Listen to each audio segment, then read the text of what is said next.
Shalom, good morning to all. ప్రియులారా, ఆ పరమ తండ్రి తన సన్నిధిలోని మేలు చేత మనం నింపి ఆయన మనల్ని బలపరచునుగాక. ఆయన కాపుదలలో, ఆయన భద్రతలో ఆయన మనల్ని కాయునుగాక. ఎందుకంటే ఆ యెహోవా కాపుదల మనకు అవసరం, యెహోవా భద్రత మనకు అవసరం.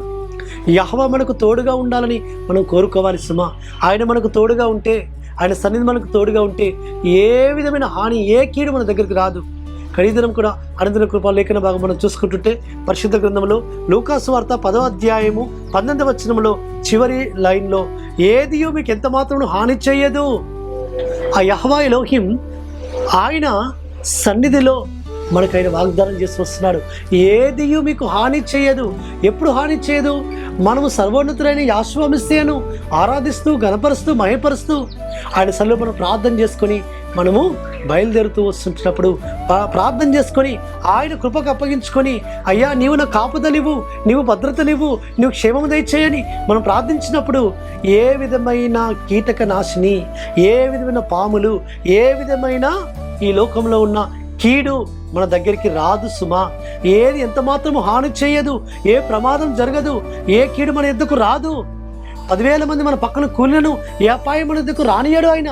ఎందుకంటే యెహోవాయే నిన్ను కాపాడువాడు, ఇజ్రాయెలు కాపాడువాడు, కొడుకోడు నిద్రపోడు, యెహోవాయే నిన్ను కాపాడువాడు. ప్రియులారా, ఇక్కడ ఆయన 70 మంది శిష్యులు ఆయన దగ్గరికి వచ్చి, అయ్యా మేము మీ నామ నివేదిక అన్ని వెలగొట్టామన్నప్పుడు ఆయన అంటున్నాడు, ఇదిగో పాములను త్రొక్కుటకును శత్రువు బలవంతుల మీద మీకు అధికారం అనుగ్రహించున్నాను.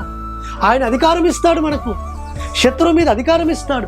శత్రువు యొక్క తలను శీఘ్రంగా చితకదొక్కించే ఆ ధన్యతను మనకి అనుగ్రహించాడు. యెహోవా మెస్సియా తన పాదముల కింద సాతాను తలను శీఘ్రముగా చితకదొక్కించాడు.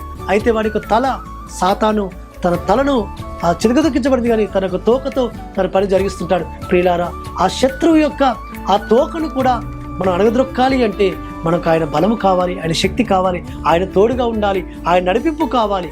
కాబట్టి ఆయన మనకు తోడుగా ఉంటే ఏది మనకి ఏమి హాని చేయదు, ఏ శత్రువు ఏ విధమైన నష్టం మనకు జరగనీయడు. ఆ పరమతండ్రి మన సన్నిధిలో, ఆ పరమతండ్రి సన్నిధిలో మనం ఉంటే, పరమతండ్రి సన్నిధిలో ప్రార్థించుకొని మనం బయలుదేరితే, ఆయనకు అప్పగించుకుంటే మన త్రోవలను ఆయన సరళం చేస్తాడు. కాబట్టి మన యొక్క ప్రవర్తన అంతటి మీద ఆయన అధికారాన్ని ఒప్పుకోవాలి.